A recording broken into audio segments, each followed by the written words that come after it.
Hello, chemistry students. Today we're going to talk about valence electrons and electronic compounds. Just as a reminder, valence electrons are the electrons in the outer shell. So valence electrons are the electrons in the outer shell.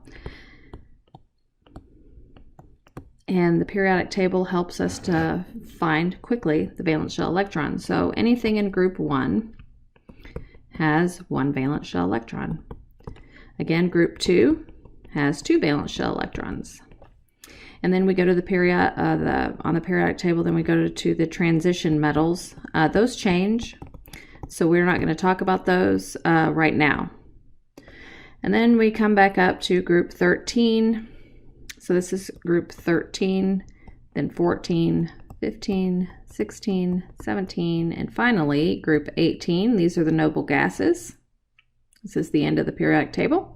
Group 13 has 3 valence shell electrons. Group 14 has 4. Group 15 has 5. 16 has 6. 17 has 7. And group 18 has 8. With the exception of helium, it only has 2 valence shell electrons.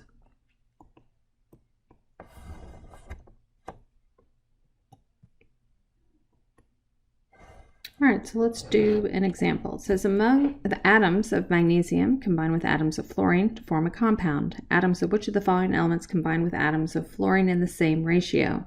So magnesium is in group 2, which means it has 2 valence electrons. Fluorine is in group 17, which means it has 7 valence shell electrons. Okay, this is a metal and this is a nonmetal. That makes it an ionic compound. So magnesium will give up 2 electrons to become a +2 ion, and fluorine will gain 1 electron to become a -1 ion.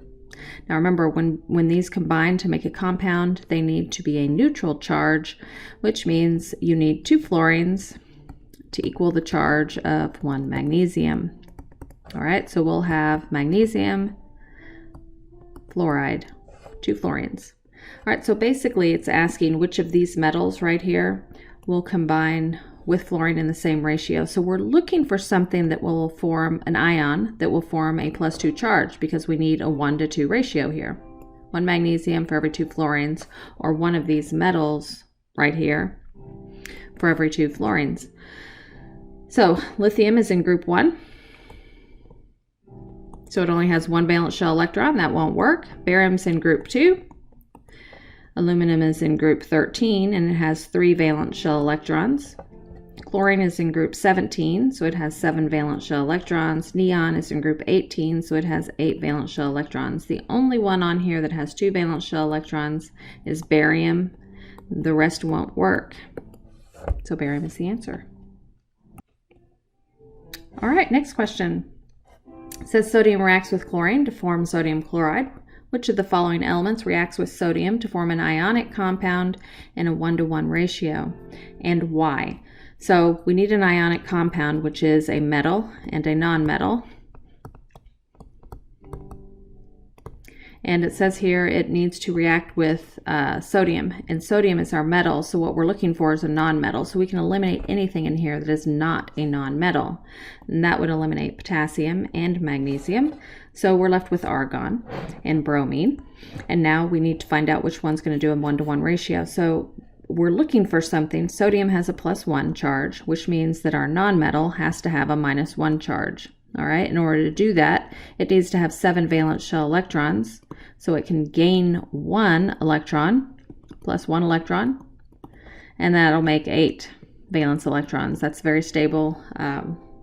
It has a stable energy level, or subshells. So we're looking for something that needs to gain 1 valence shell electron, or it has 7. So argon's out because it has 8 valence shell electrons. And that means bromine, because it has the same number of electrons as chlorine.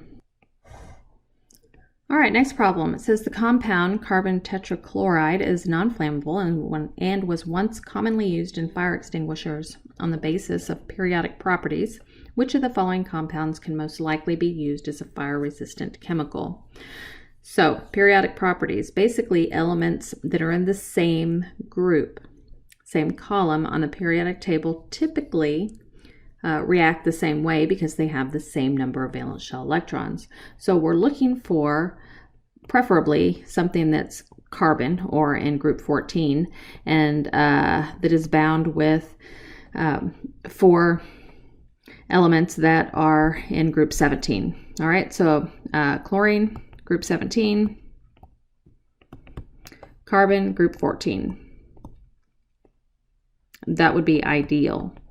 Boron is in group 13 and chlorine is in group 14, so it's a possibility. Carbon is in group 14 and hydrogen is in group 1.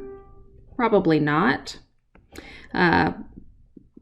The boron and trichloride is probably closer than CH4. Anyway, this is methane and it is not non-flammable at all. It's very flammable. Very flammable. All right, so carbon, group 14, and then bromine is in group 17. Right now, this looks very promising. Lead is not in group 14. I don't have a periodic table with me, so I don't know offhand, but I do know it's not in 14 for sure. And chlorine's in group 17. All right, so that's not going to work either. The best one would be our carbon tetrabromide. And that's it.